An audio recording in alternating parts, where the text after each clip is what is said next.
It's from the uphill climb that we derive our value. And I mean this technically. So almost all the positive emotion we feel, especially the emotion that fills us with enthusiasm, and that's experienced in relationship to a goal.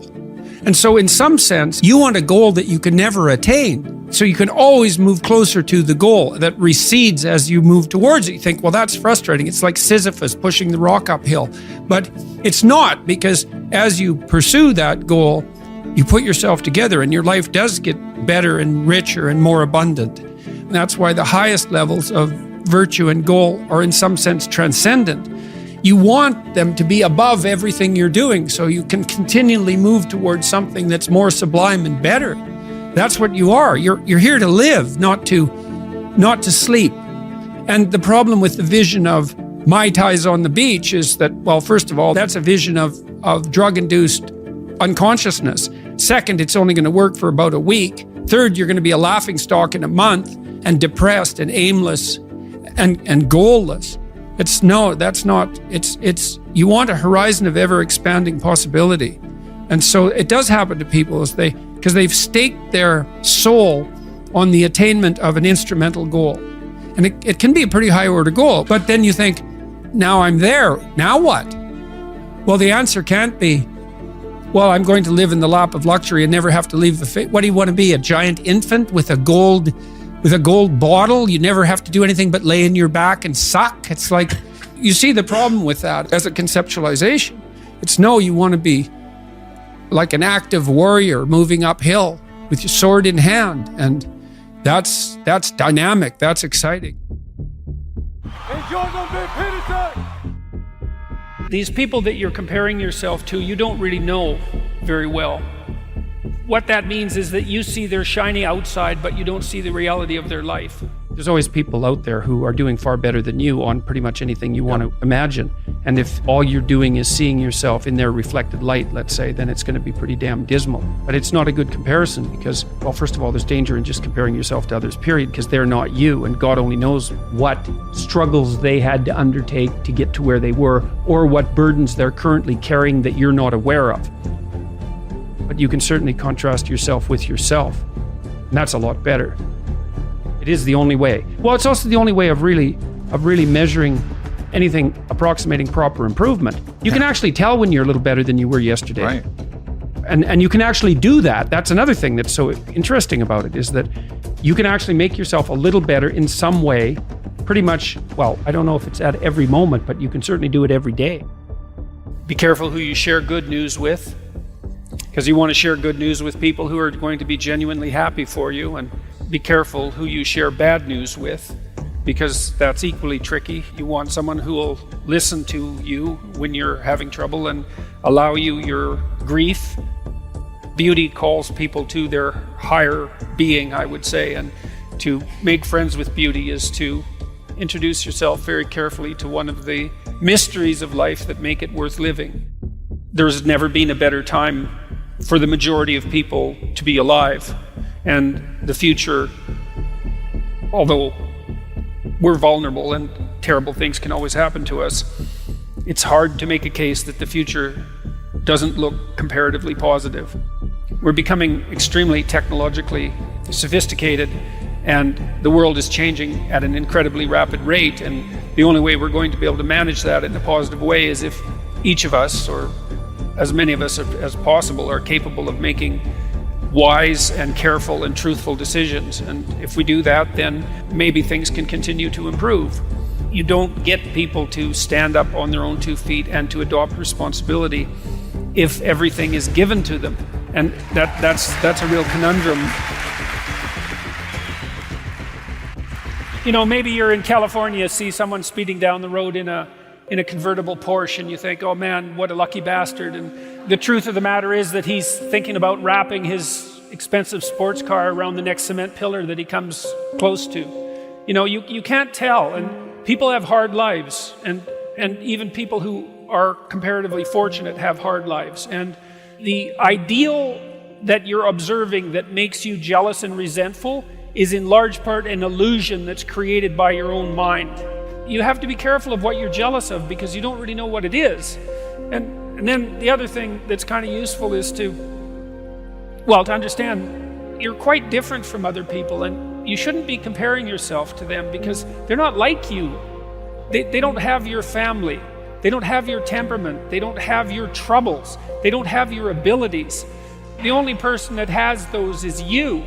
One of the rules, I think it's rule 4, is compare yourself to who you were yesterday and not to who someone else is today.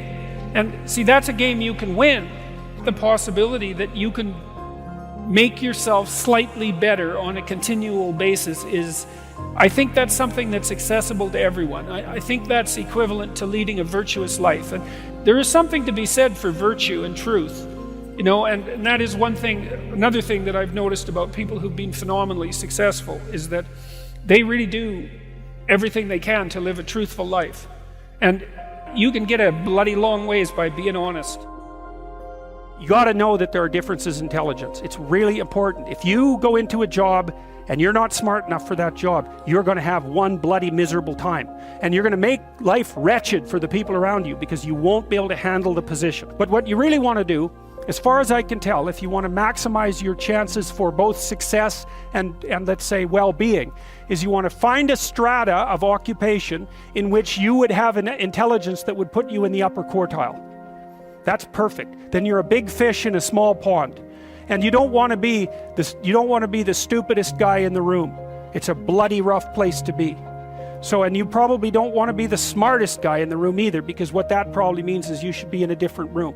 If you want to be the best at what you're doing, bar none, then having an IQ of above 145 is a necessity, and maybe you're pushing 160 in some situations, and maybe that's making you one person in 10,000 or even one person in 100,000. And then also, to really be good at it, you probably have to be reasonably stress tolerant and also somewhat conscientious. Why is it that smart people are at the top of dominance hierarchies? And the answer to that, in part, is because they get there first. Right? I mean, everything's a race, roughly speaking, and the faster you are, the more likely you are to be at the forefront of the pack. And intelligence in large part is speed. That's not all of it is. So if you're moving towards something difficult rapidly, the faster people are going to get there first. You're going to have to put some effort into your life, and you need to be motivated to do that.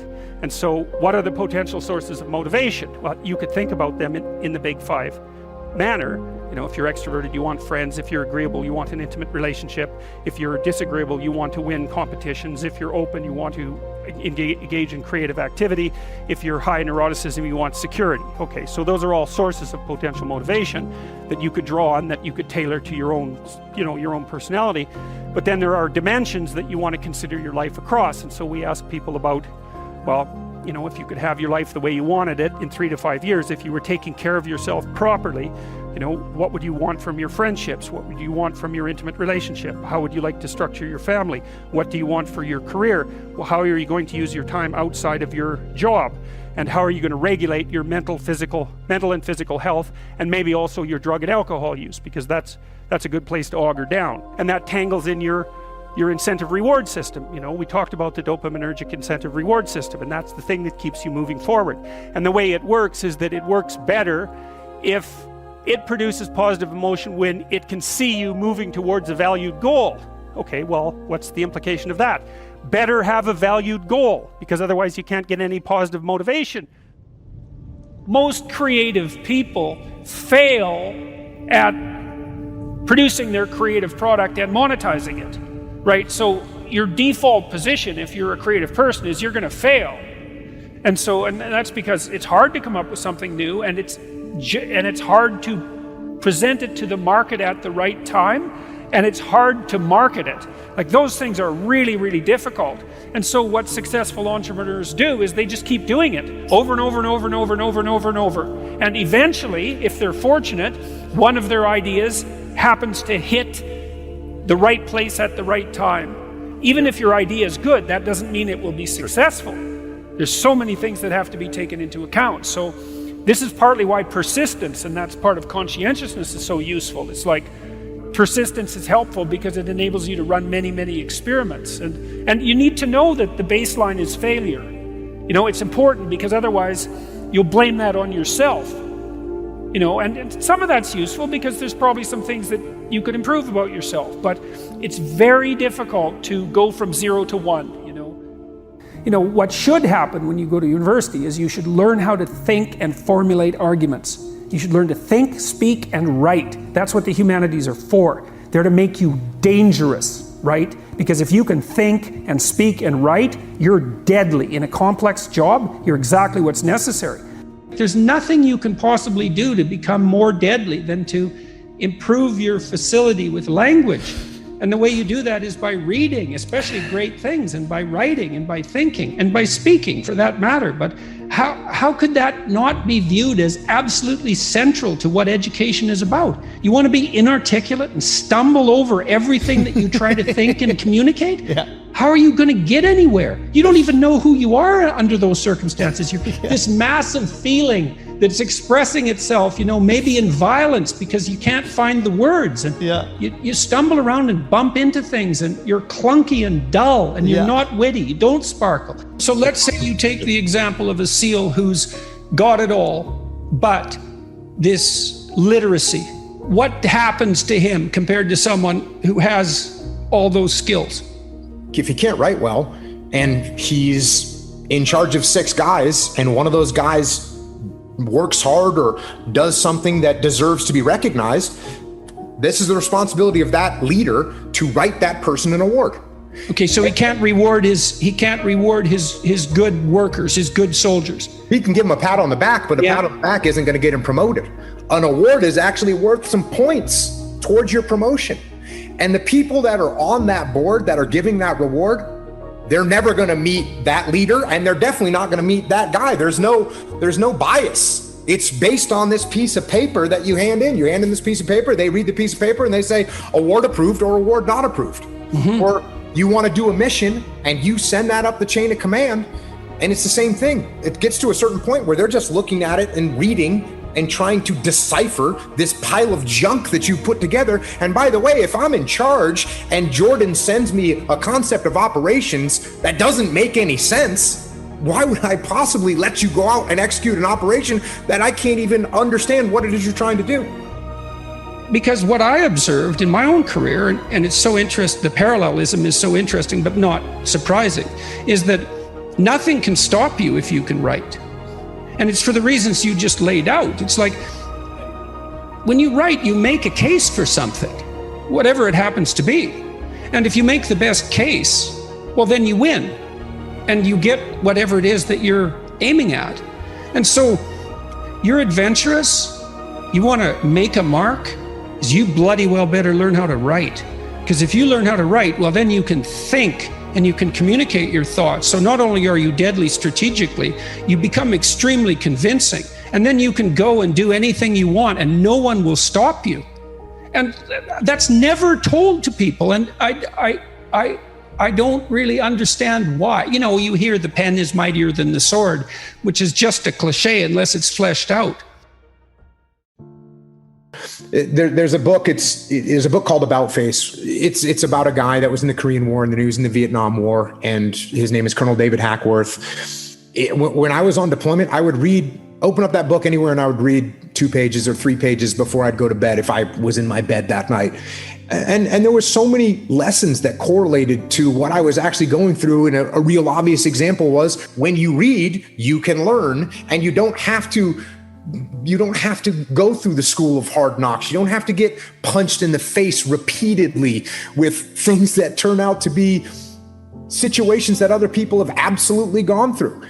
The level of capability increases so much by seeing something one single time. Well, if I see something one time, I'm infinitely better than if I'd never seen it before. It's like those little puzzles. They give you a little puzzle, some kind of a mind bender, right? The mind benders only work on you one time. The riddle only works on you one time. Then you go, I know the answer to that. That's the answer. You never get fooled by that again. So just seeing it one time, you're infinitely better. So when you read enough, you're capturing all these lessons. Of course, you want to put the book on. You want to become that person. That can rattle you up, man. Especially if the person is thinking all sorts of things that you've never thought. I mean, I love reading for that reason. I could pick my peers too, which I really loved. It's like, well, I have these people around me, but then there's these people who who've lived before me and in different places, and I can set them up on my shelf. I can enter into their world, and I can benefit from everything they've thought and saturate myself with that person. It's very disruptive, especially if the person that you're reading has a mind that's more powerful and more well-developed than your own. It was very disruptive, but unbelievably useful to try on other people like that. And you get the benefit of their entire life distilled into their book. You know, it's 30 years of work. I read this one book called The Neuropsychology of Anxiety, which it's a great scientific work. It's a very hard book. I think it has 1,800 references, something like that. And this guy, Jeffrey Gray, he actually read all those references and he understood them. And so it took me 6 months to read the book, but I got an entire education out of it. I got to experience in 6 months what it took him 30 years to learn. Like, what a gift that is. It's unbelievable. What were you reading when you were in university? Was it fiction, novels? Was it nonfiction? What were you focusing on? As trite as this may sound, it was actually the most impact was from Shakespeare. It was the most impact on multiple levels. And I'll tell you the primary level. And when I've covered Shakespeare on my podcast, I explain this to people. People think, well, you know, I didn't really understand. I read it, I didn't understand it. If you think you're going to just pick up Shakespeare, open it up and read it and understand it, you're not going to, because it's barely written in English. It's barely written in English. It's almost another language. So what you have to do is you have to start to interpret it. And so what I realized with Shakespeare is, number one, the weight of the words, that these words were so pregnant with meaning that you had to pull those words and parse those words and pull those words apart to see all the depth that each individual word had, and then the way that they're put together.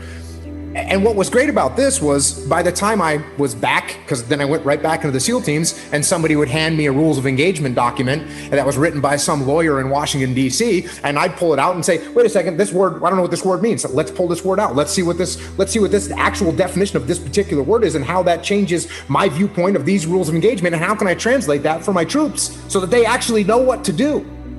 So that part for me was, from a reading perspective, starting to read Shakespeare and saying, oh, okay, you're not going to understand this. And if you don't understand something, that's okay. You pull out the Oxford English Dictionary and you look it up. And then you not just find out what the meaning of the word is, but what's the root word and where does it come from and what kind of depth and what kind of... Yeah, and that's really, that's unbelievably useful too. Virtually every word is like that, because a word is an ancient artifact. It's like an animal in some sense. It has an evolutionary history and it transforms across time. And each word it carries the echoes of its past with it too, because each word attracts other words in a particular unique way. So it kind of lives in a word ecosystem as well. And the ecosystem contains information about the history of that word. And you think, well, why is that important? It's like, well, hey, guess what? You think in words, you talk in words. You have all these archaic entities, these words, these living entities that you use. It's like the more you know about them, the more you know about you, the more you know about other people, and the better you are at formulating and communicating your ideas. There's nothing lost in that kind of investigation. There's nothing but gain there. How did I balance marriage, fatherhood, and a demanding career? Well, I stopped wasting time. That helped a lot. I stopped drinking. I stopped going to bars. I really didn't spend a lot of time with my friends when I had young kids in particular. I had friends and I saw them, with some degree of regularity, but where I cut corners was more with social life outside my family. So I spent a lot of time with my wife, and I spent a lot of time with my kids, and I spent a lot of time on my career. And so you have to make choices. And I think those were reasonable choices. I'm not displeased with them. Don't abandon your friendships, but you can certainly look at where you're wasting time and just stop doing things that you know to be a waste of time.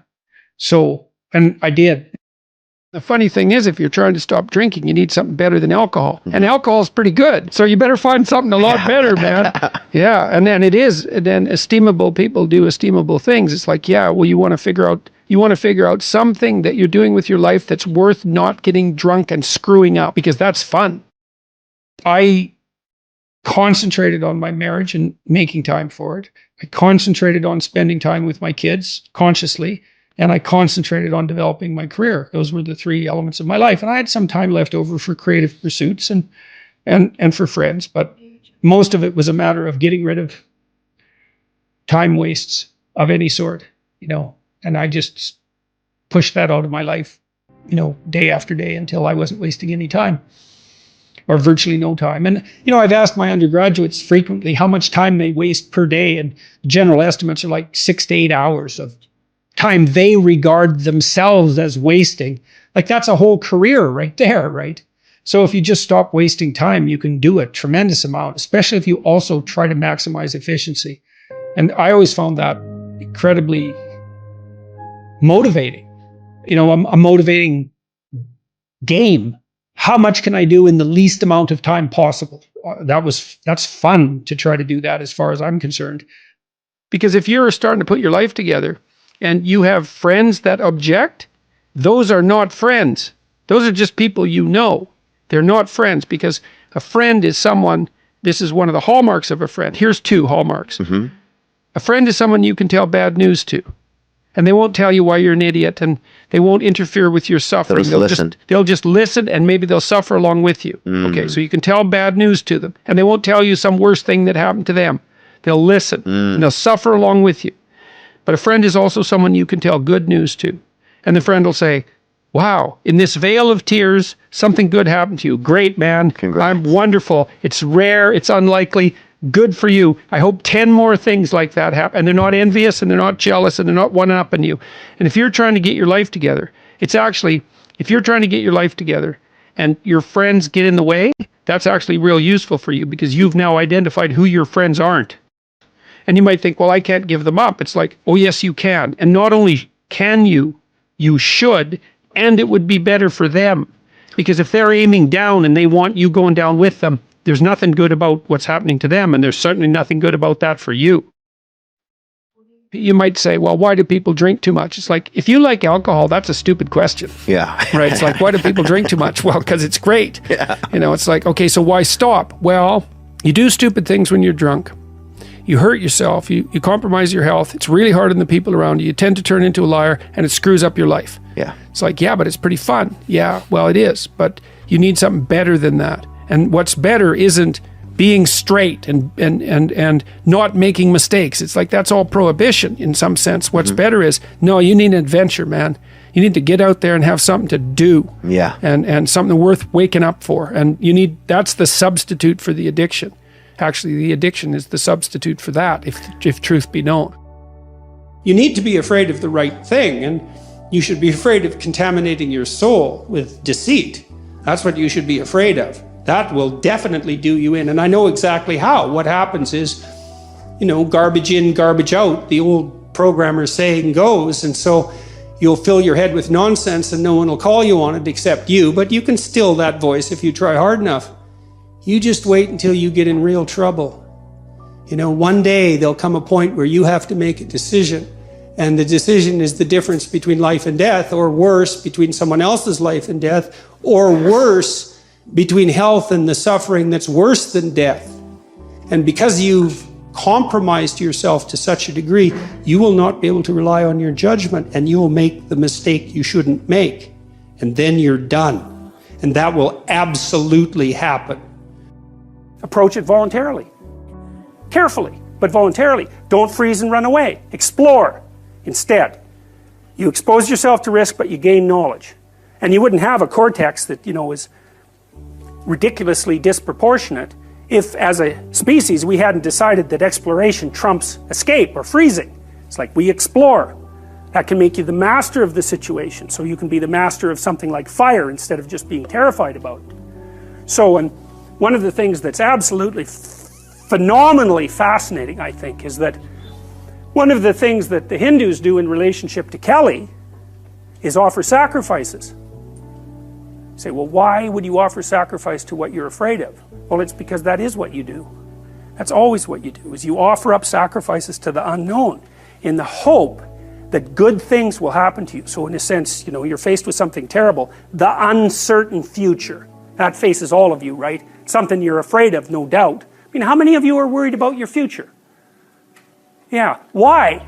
You're all young, you're smart, you're relatively good looking. It's like, what the hell are you worried for? What are you worried about? You have innumerable quasi-autonomous subsystems that make you up, that will generate stories impulsively, and you'll just act them out. And you know that because you watch yourself over 2 weeks and you think, Jesus, I did a lot of stupid things in the last 2 weeks. And you think, why? And it's because you're a collection of somewhat random quasi-autonomous personality units, and lacking a leader, they're just going to fire off whenever they want. First you're hungry, then you're thirsty, then you want to go to bed with your wife, then you want to sleep in, then you want to tell your boss off, then you want to curse at the guy that cuts you off in traffic. It's like, you're kind of like a 2-year-old, it's one emotional frame after another vying for dominance. There's no overarching hierarchy, and there's no king at the top. And so, we already talked about pyramids of competence, and what's supposed to be at the top is you want to bring all those things together. We understand this neurologically. I'll show you some of that in a little bit. We understand this neurologically, how this maps in some sense right onto the neural structure of your being. You want to put something in control, and the thing that you should put in control is the bloody thing that pays attention and learns, right? Everything else in the hierarchy should be subordinate to the thing that pays attention and learns. What advice do you have for a young man in his 20s? Make a plan. Look at what you're interested in. Get disciplined about something. Allow for the possibility that you have something important to contribute to the world, and that the world would be a lesser place without that contribution. Don't be afraid of taking on responsibility. It's where you find what sustains you in your life. You can take on too much responsibility. You have to be cautious in that regard, but that's a less common problem than not taking on enough. A lot of the things that people regard as traps are actually the means to their life. Often young people are afraid of commitment, for example, in the context of a romantic relationship, and because they feel that that's going to interfere with their pursuit of something more valuable. But that's just not the case. You're not going to find something more valuable in your life than a committed relationship with someone that you love, that sustains itself across time, and that in all likelihood produces children. That's life. And there may be people for whom avoiding that is the better route, but those people are very rare, and you need a real reason to assume that you're one of those people. And hopefully for you, you're not. I've had a very good career, a very meaningful career in multiple dimensions, and it's still been the case for me that the most important part of my life has been my intimate relationship with my wife and my family. So don't be afraid of that, or be afraid of it, but don't let that stop you from pursuing it. Your ambition, if you have any sense, is actually to become competent. Do you want to be competent and dangerous, or do you want to be vague and useless? It is definitely the case that there is no more exceptional form of the capacity to be dangerous than to be articulate. And so it's a moral endeavor in some real sense. Right? To become articulate is to become the master of your own tongue. Every advantage comes with a disadvantage. So if you're extroverted, you're social and you're positive, but you're impulsive, and you can tilt towards hedonism, and you can't stand being alone. No matter where you land in the temperamental landscape, you're going to have your associated faults and temptations. You got a goal, and you'll see that as you progress towards the goal, there'll be obstacles that emerge, and some of them you don't want to confront. That's why it's useful to order your room. Chaotic room makes you anxious. Why? Too many pathways, man. People don't really repress the things they don't want to face, they just fail to unpack them. You want a horizon of ever-expanding possibility. We're built to walk uphill, and when you reach the pinnacle of the hill, you want to stop and appreciate the vision, but the next thing you want is a higher hill in the distance. Beware of unintended consequences. It's like, oh no, this thing will just do what I want it to do and nothing else. It's like, no, it turns out that not only is what we want from each other the real thing, but that's also the adventure of your life. And so if you aren't truthful, and that means, unfortunately, especially at the beginning when you start to be truthful, it means deeply coming to terms with your inadequacies in humility. So it's very painful. Without that, you don't have the adventure of your life. You have the role that you've acquiesced to. And that'll take all the meaning out of your life. It's good for you to go take your place in the world. Have some ambition, have a vision, have a goal, have a strategy. Try to be a good person, not because it's your duty precisely, because that's the proper way to live. You sit on the bed and say, okay, man, I'm ready to learn something. What's one thing I'm doing wrong that I know I'm doing wrong that I could fix? You meditate on that, you'll get an answer. You grow in proportion to the weight you take on voluntarily. And it's also true that we have no idea what the upper limit to that is. People are afraid of the truth because often if you reveal it, it causes conflict in the moment. Telling the truth is definitely an adventure. Seeking for sure, but also telling. Another way of going about it is to just say what you think and see what happens. That's an adventure because you don't know what the outcome is going to be. So look, there's this old idea that it's necessary to have faith in the truth. And so here's a way of thinking about that. Someone asks you a question and you might think, well, here's the outcome I want, and so here's how I'm going to answer that question. So that's one way of approaching it. But another way of approaching it is, you ask me a question, I'm going to think about the answer, and I'm just going to tell you what I think. And it doesn't matter what the outcome is, because I'm willing to see what the outcome will be, predicated on the idea that there isn't a better outcome than the one that truth produces.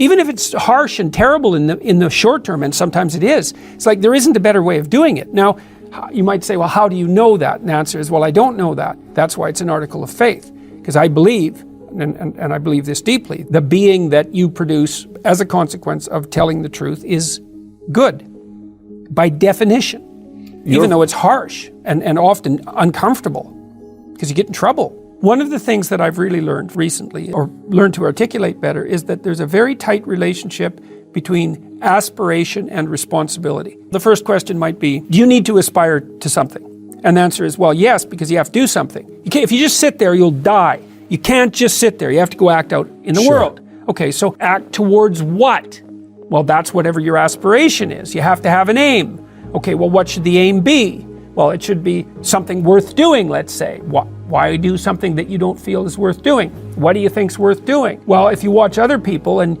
you judge when they're doing something worthwhile, you usually judge them positively if you see that they're taking responsibility, at least for themselves. What, do you want to be completely useless so other people have to take care of you? That's pretty pathetic. And maybe you could get your act together so you're taking care of yourself and your family.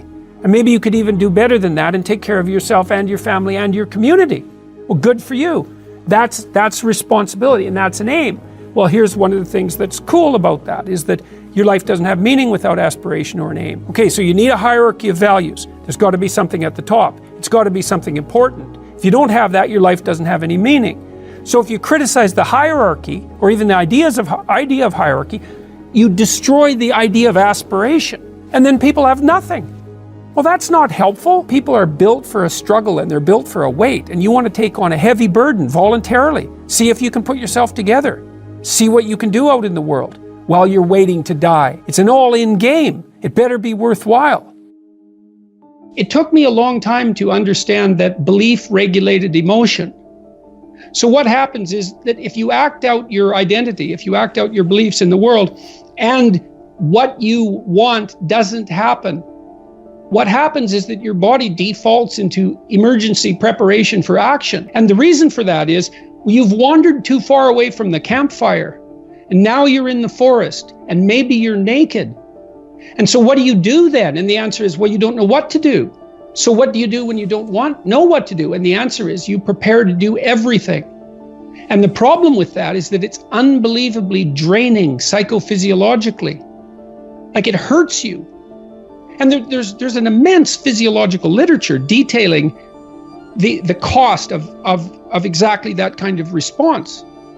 People stay where what they do has the results they want. That's partly why you want to be around people who share your cultural presuppositions. It's very hard on us not to be where we know that what we want is going to happen. We hate that, and no wonder. There are varying degrees of that, obviously. You can really be where you don't know what's going to happen, or you can only be there to some degree. But by and large, we're conservative creatures. Even if we're liberal in temperament, we can't tolerate that much uncertainty. You might ask, well, why? And the answer is, well, because you can be hurt. pain, you can be damaged, you can become intolerably anxious, and you can die. So it's no wonder you're sensitive or very sensitive to negative emotion. What do you want in your life?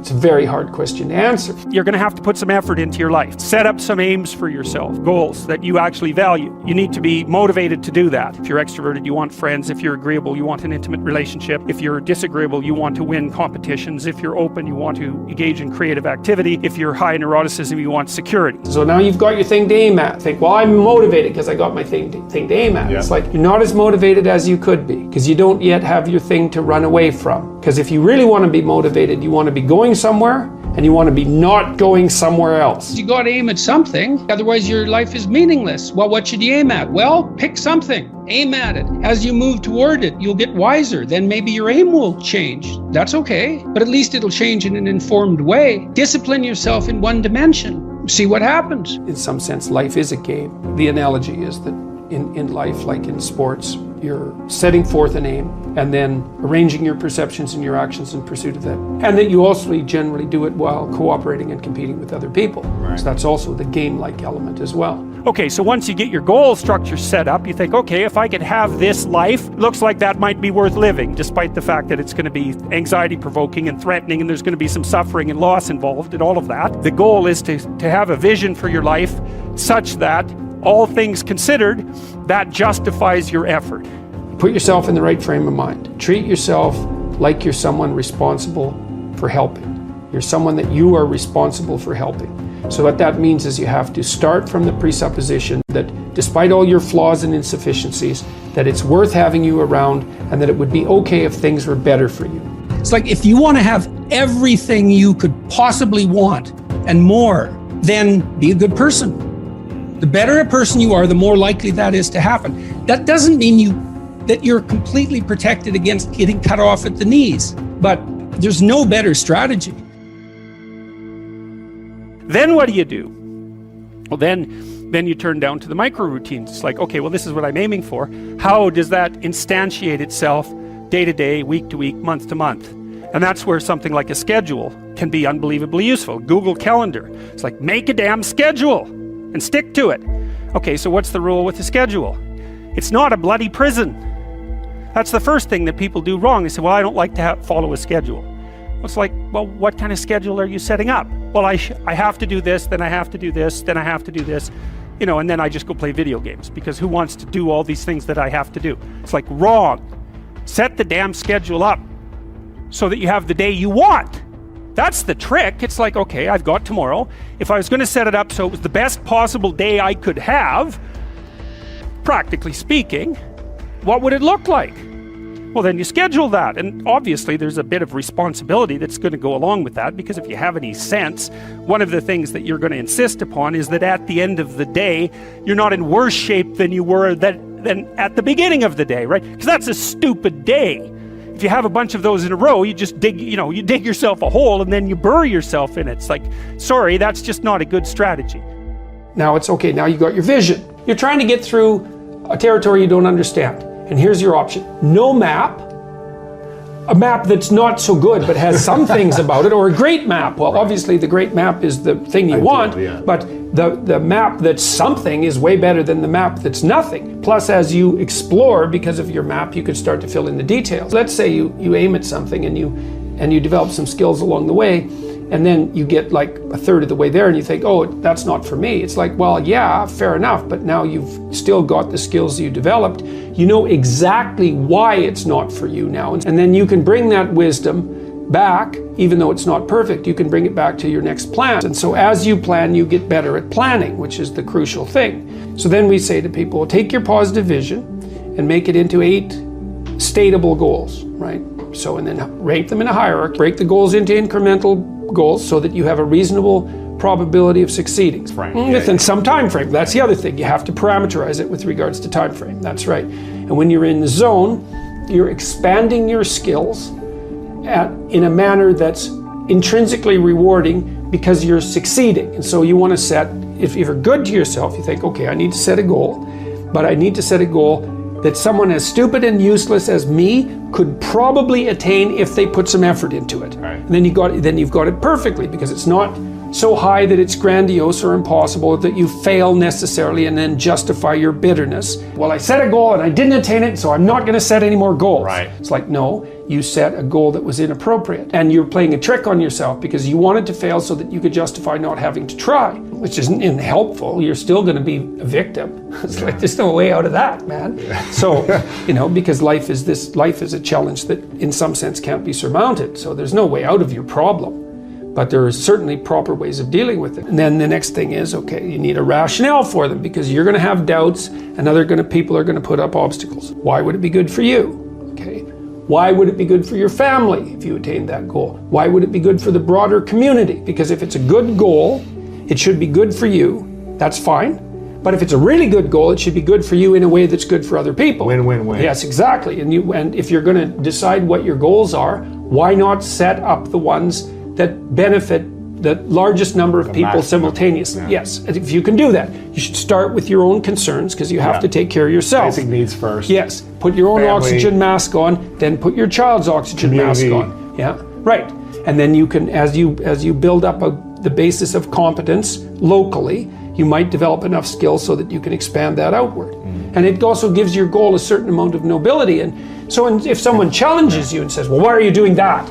That seems stupid. You could say, I'm doing that because it helps me take care of myself, but it benefits my family, and here's the reasons why, and this is the repercussions out into the broader community. People who are putting up objections and doubts aren't armed to deal with that kind of response. Yeah. And then when you have those doubts in your mind that plague you, you say, why am I doing this? Oh yeah, it's because, well, I have to take care of myself, because otherwise I'm pathetic and useless and bitter and cruel, and then I'm going somewhere terrible, so that's a bad idea, and here's how it would help my family, and here's how it would help the community, and that's good enough set of reasons for it, unless I can think of better ones. Right. If without better ones, that's good enough.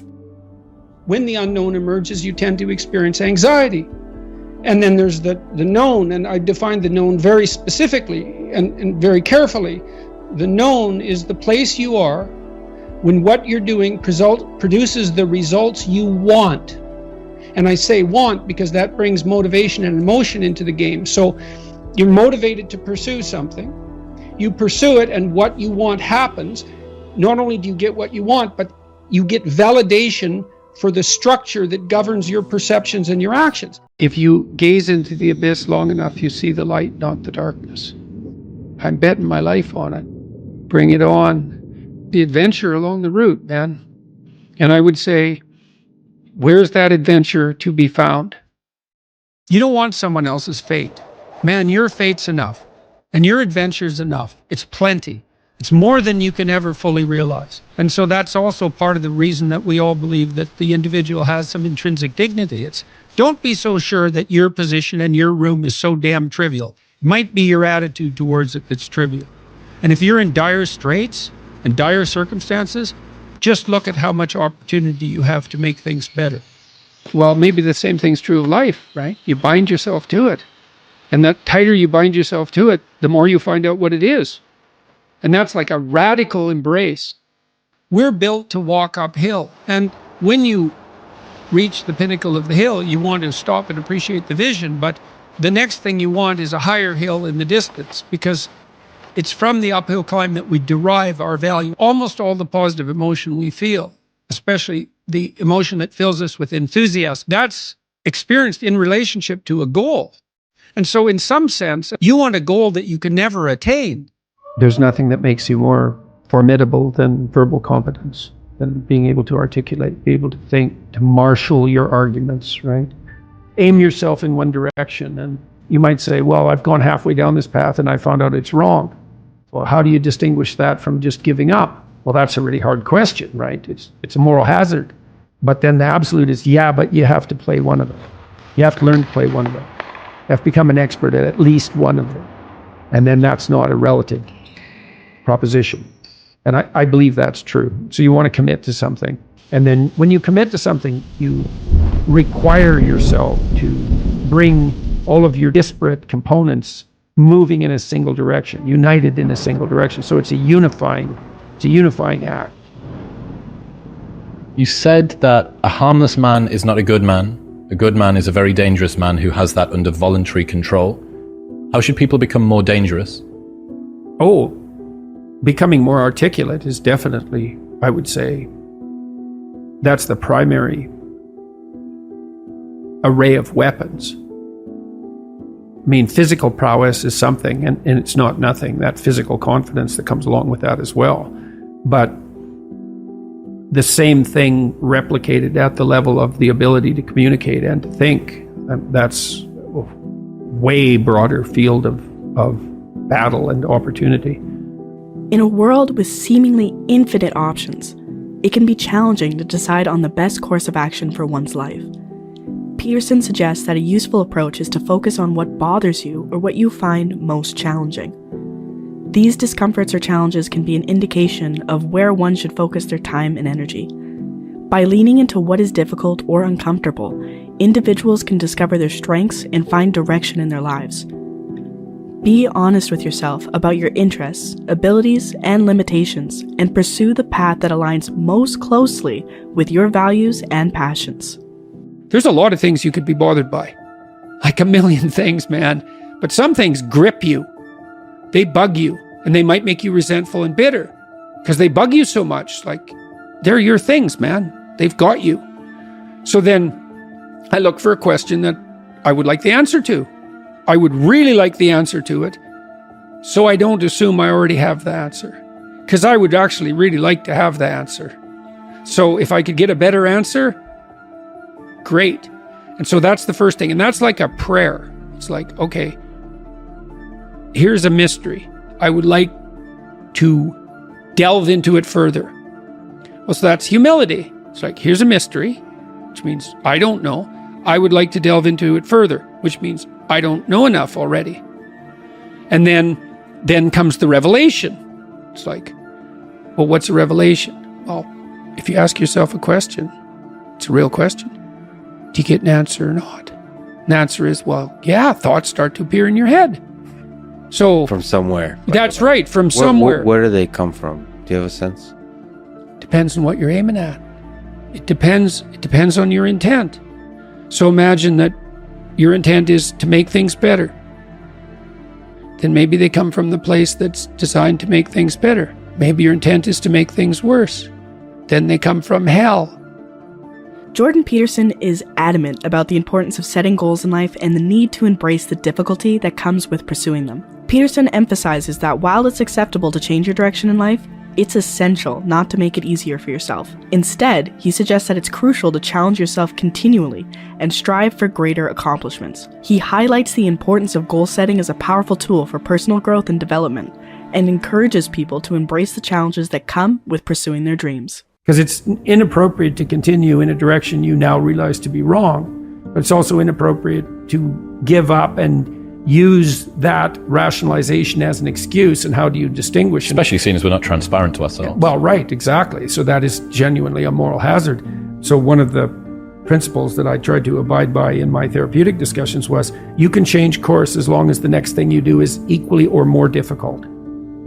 Because that's a check against just giving up. So you want to discipline yourself so you can get yourself organized so that you can go in a particular direction, so that when you find the right direction, you can really go in that direction. And that does require an apprenticeship of sorts.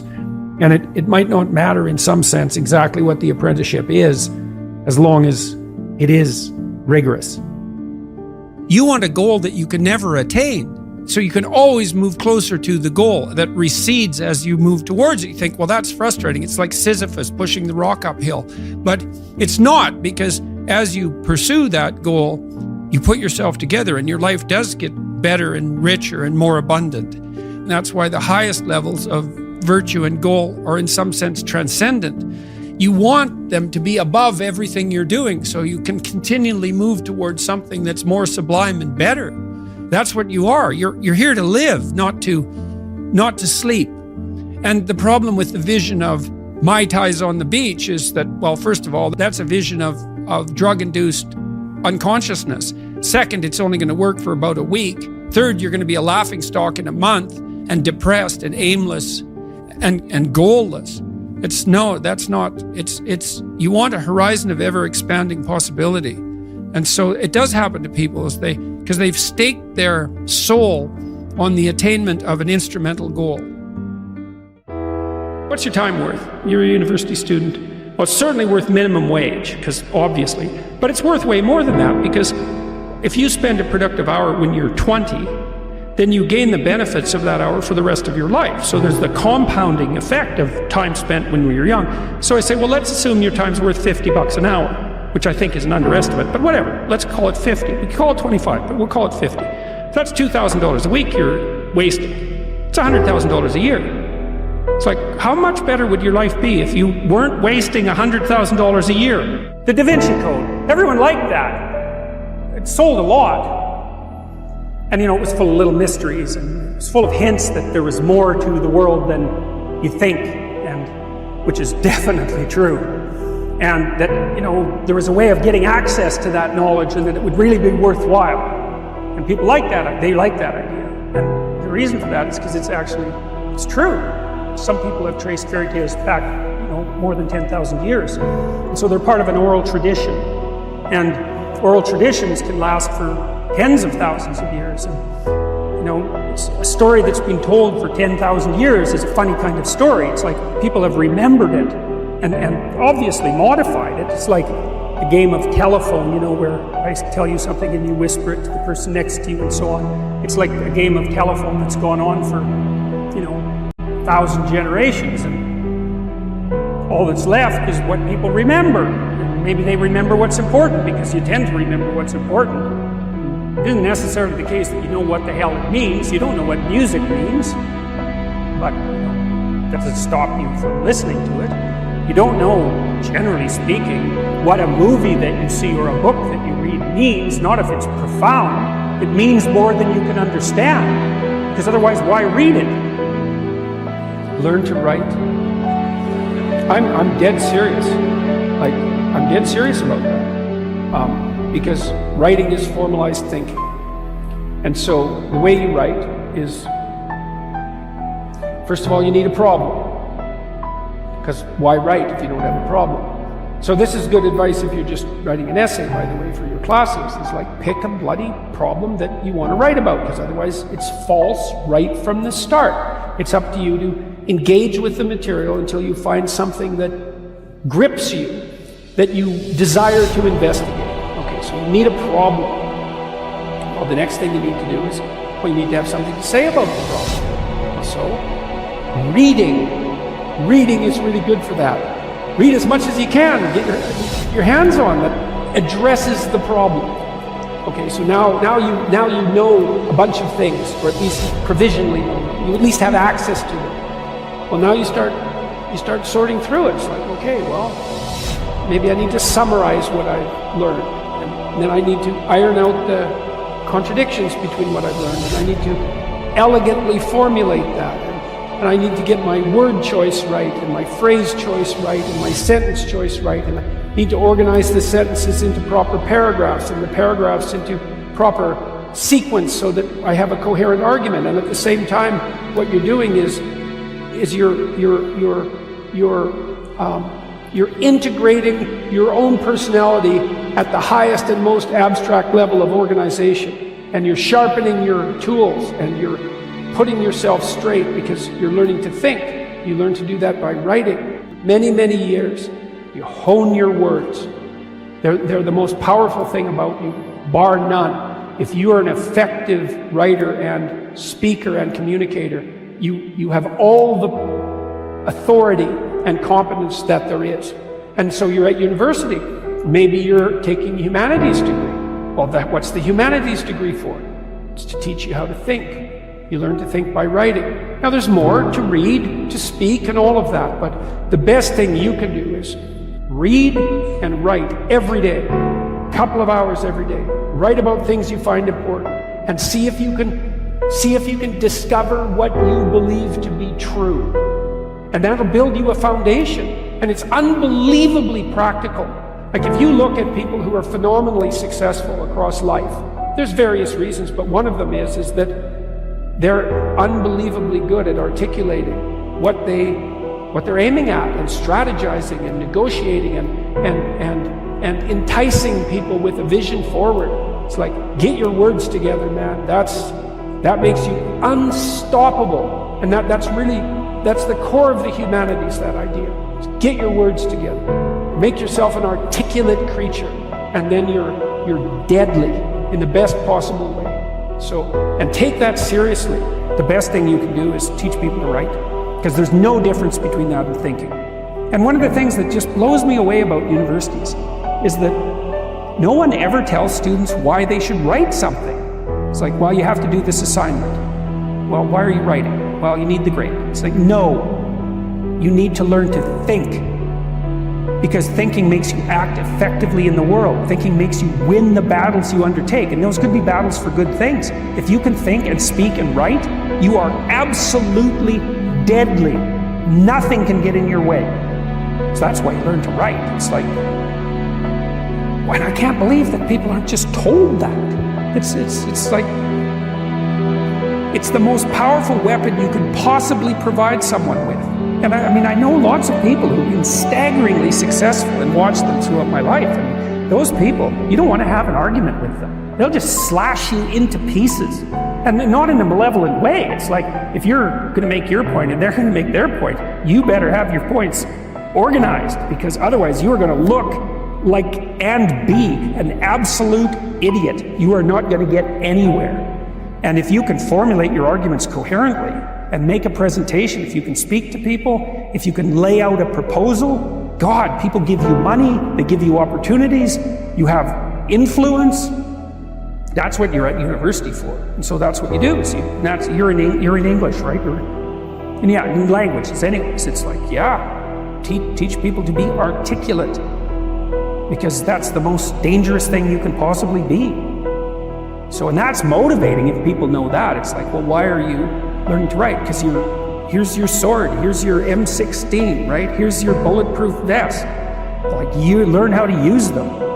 You students, you might think in your more cynical moments that you have to offer your professors what they want and gerrymander the content of your language to suit their predilections, or what you consider to be their predilections. First of all, it's a very small minority of professors who are corrupt enough to punish you for producing a high-quality essay that they don't agree with. And though that's reprehensible, but it doesn't happen very often. But more importantly, it's the highest academic sin to do that. Because what you're here to do is to learn to find your true voice.